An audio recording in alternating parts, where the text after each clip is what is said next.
stream has started. We have two lovely, beautiful people, and now we're three places now. We have Cleveland, we have Las Vegas, Darren Branch, and then we have the Lithuanian assassin. Is that what they call you? Lithuanian? Yeah, close enough. Close enough. The- I'm glad you do your research for all these podcasts. Good stuff. Son of a bitch, Anthony. Let's not even fucking correct him. Let's just. That's fine. let's I'll go. hang there. Yeah, I'll take Lithuanian. It's man. I've been there. It's basically the same thing. It's all the same. I've been there. It's basically the same that's thing. great. I love it. Yep. Just Andres a Naukis, homie. slightly modified version. Fucking Slightly in San Diego. Oh yeah. Andres is not just of note because he's my fucking friend.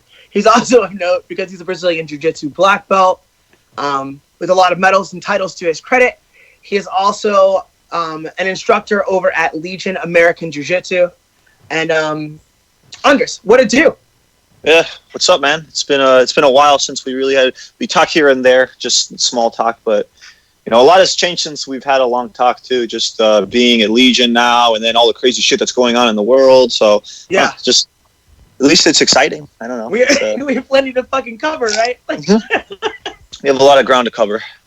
yeah, it's like pseudo exciting. Like we kind of said this already, but it's like there's a lot going on, but at the same time, there's nothing going on. Yeah. I've been essentially in my fucking house this entire time. Like, jet out for a snack, jet out to visit a friend or something. But for the most part, I've been in my fucking house this whole time. And just so that the episode has some kind of evergreen aspect, this episode is being recorded and broadcast live during the time of the quarantine throughout most of, if not all of America, due to the coronavirus. And so what have you been doing, like your daily day, like your daily life since the quarantine began?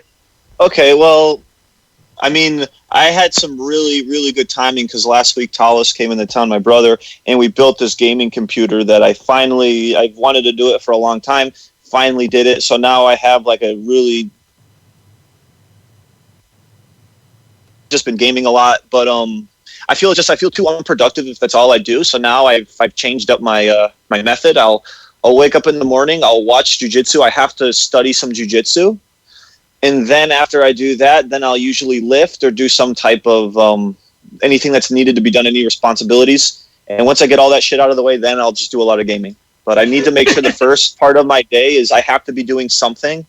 I'm trying to do jiu-jitsu breakdowns too. I'm getting all the software together to do it for people, and I'm going to do it for like the Legion. We have a Discord group for all the members, so we're communicating with them during this time.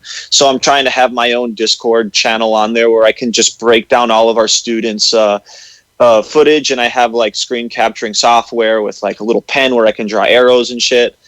So I'm trying to get that set up. So I'm trying to be productive, but I'm also just trying to have some fun too, and you know, I guess that's basically what everyone's trying to do. You have time to be around the people you love, so people are taking advantage of that. I mean, I know like so often I'm just too tired to hang out with my girlfriend because we're both busy, and then when it's time to finally hang out, we're just both exhausted. So this is time where we've been able to, you know, grow closer and hang out. So that's been nice as well.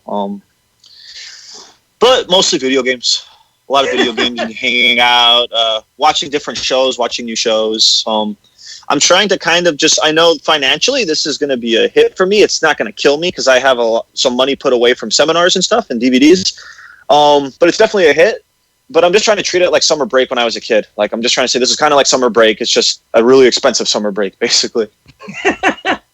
Yes, that's a very good perspective. Like, and like, I'm glad that you had these opportunities to earn some cash, put some shit away, sure. squirrel that shit away, and like so you can take care of yourself during these lean times that everybody's fucking going through right now.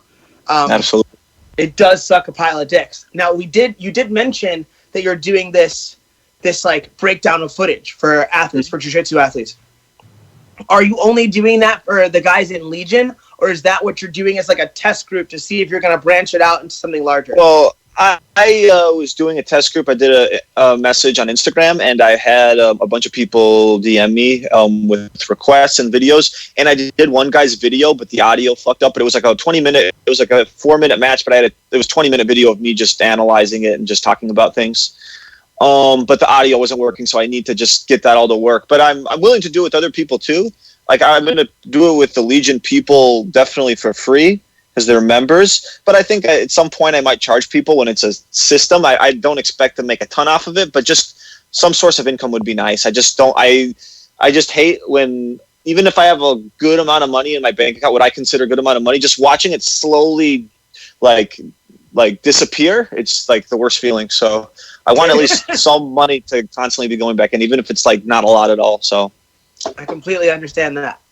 that's the plan. But I'm not at a point where I would feel comfortable charging for it, because it's just I need to have something that's worth selling, and it's not at that point yet. So, but eventually I would like to do something like that, maybe. That's awesome. Now, to your knowledge, was your school, Legion, the first school to close? As far as I know, yes. Same. Like that was the first person that I heard just come out on the internet, and it was Keenan. Keenan was like, Yep. "Yeah, we're fucking closing. Like we're shutting shit down until like this is over with." And that was, I think it may have even been before we were technically quarantined in Vegas. I was still teaching classes at that point. Yeah, and yeah. I think for the most part, the gyms that I know of in Vegas, and we're talking about the UFC Performance Institute. We're talking about Extreme Couture, Las Vegas Krav Maga. Essentially, their policy at first was we're just gonna like step up our cleaning policies, which are already at a decently high standard, to even a higher standard, right? So like at the PI, for example, during the day, they were like at noon, everybody's out of this like workout area. Everyone's out, and we're gonna completely like re-clean everything. And that was like an hour out of every day no one was allowed to be in there. Like shit like that was going on. And then everything else closed. But you guys were on the cutting edge of that. Like you guys were the first school that I'd heard of that was gonna close. Was there a lot of discussion, or did he just make a decision? Oh no, we talked about it a lot, and we were just, when Pan shut down, that was like a big eye opener too. It's like, man, because well, I mean, it wasn't the IBJJF's decision. I honestly think if they could have, they would have made the event go through. I think they wanted to. It was the college. The college is what declined them. And if you look at the college, even before they canceled it, they said they weren't going to allow any events with over 100 people anyway. So I think the IBJJF was trying to find a way to maybe do only 100 people with no spectators. But even without spectators, obviously it would have surpassed 100. Yeah, for sure. So whatever the case, that got shut down, and it was like really obvious that this is serious. Serious There's enough that like 170-pound fucking blue belts in the Masters 3. Yeah, it's crazy, man. Yeah, it gets like those divisions get slammed, so there's no way.